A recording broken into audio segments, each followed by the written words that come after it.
আসসালামু আলাইকুম। নতুন আরও একটি ভিডিওতে আপনাদের সবাইকে স্বাগতম। আসছে শীতকাল। এই শীতকালে দেখা যায় প্রতিটি ঘরে ঘরে ঠান্ডা কাশি লেগেই আছে।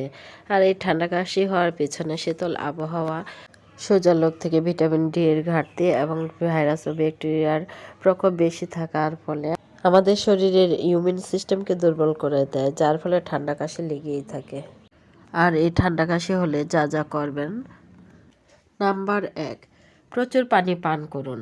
অতিরিক্ত তরল সেবনে শ্লেষ্মা পাতলা হবে, যা কাশি কমাতে সাহায্য করবে।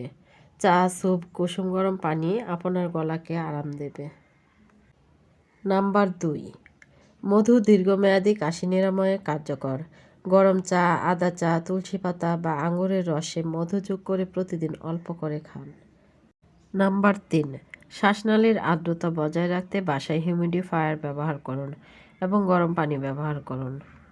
নাম্বার ৪, ধূমপান এবং তামাকজাত পরিহার করুন। ধোঁয়াধুলো এড়িয়ে চলুন। ধুলাবালিতে কাশি হলে ঘর ঝাড়ু দেওয়া, ঝুল ঝাড়া ইত্যাদি এড়িয়ে চলুন।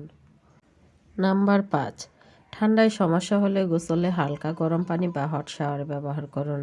খুব ঠান্ডা পানি খাবেন না। সূর্যালোক থেকে যতটুকু রোদ পাবেন তা গ্রহণ করুন।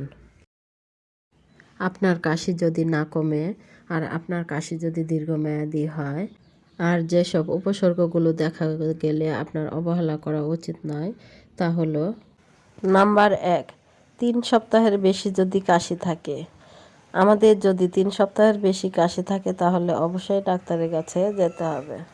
নাম্বার ২, কাশির সাথে যদি জ্বর থাকে। বিশেষ করে কাশির সাথে যদি বিকালে বা সকালে জ্বর আসে, খাওয়ার অরুচি বা ওজন কমে যায়, সেক্ষেত্রে আপনাকে ডাক্তারের কাছে নিতে হবে। নাম্বার ৩, কাশির সাথে মুখ ভরে কফ ওঠা। বিশেষ করে সকালে যদি আপনার কাশির সাথে মুখ ভরে হলুদ রঙের কফ ওঠে, তাহলে সেটা হবে উদ্গ্রীবের বিষয়। আপনাকে তার জন্য ডাক্তারের কাছে যেতে হবে। নাম্বার ৪, কাশির সাথে যদি রক্ত আসে। আপনার কাশির সাথে যদি রক্ত আসে তাহলে কালক্ষেপণ না করে সাথে সাথে ডাক্তারের কাছে যাবেন। নাম্বার ৫, রাতে ও সকালে কাশি। রাতে শোবার সময় কাশি শুরু হয় এবং সকালে ঘুম থেকে ওঠার সময় কাশি শুরু হয়, সেটাও কিন্তু আপনার ডাক্তারের কাছে যেতে হবে। নাম্বার ৬, কাশির সাথে বুকে শো আওয়াজ করা এবং শ্বাসকষ্ট হওয়া। আপনার কাশি দিলে যদি বুকে শো আওয়াজ হয় এবং শ্বাসকষ্ট হয়, আপনাকে অবশ্যই ডাক্তারের কাছে যেতে হবে। নাম্বার ৭, শুয়ে থাকলে কাশি। আপনি যখনই দিনে বা রাতে শুতে যান তখনই যদি কাশি শুরু হয়, সেটাও আপনার কাশির জন্য খুবই সমস্যা। আপনাকে এজন্য অবশ্যই ডাক্তারের কাছে যেতে হবে।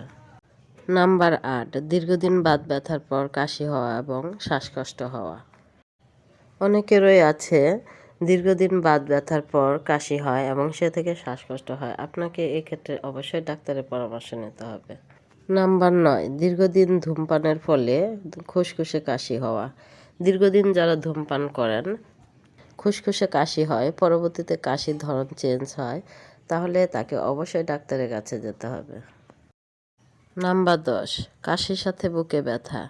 কাশির সাথে যদি বুকে ব্যথা হয়, সেক্ষেত্রে কোনো অপেক্ষা না করে অবশ্যই ডাক্তারের কাছে যেতে হবে। আপনার হতে পারে সর্দি কাশি, ব্যাকটেরিয়াল জনিত কাশি, অ্যালার্জি থেকে কাশি, অ্যাসিড রিফ্লাক্সের জন্য কাশি, ধূমপানজনিত কাশি, বয়সজনিত কাশি ইত্যাদি বিভিন্ন ধরনের কাশি হতে পারে। আপনি কি কখনো ভেবে দেখেছেন, দীর্ঘদিন থেকে ওষুধ খাচ্ছেন কিন্তু আপনার কাশি ভালো হচ্ছে না? এই কাশি ভালো না হওয়ার কারণ হচ্ছে আপনার কাশির ধরন অনুযায়ী আপনি কাশির ওষুধ খাচ্ছেন না।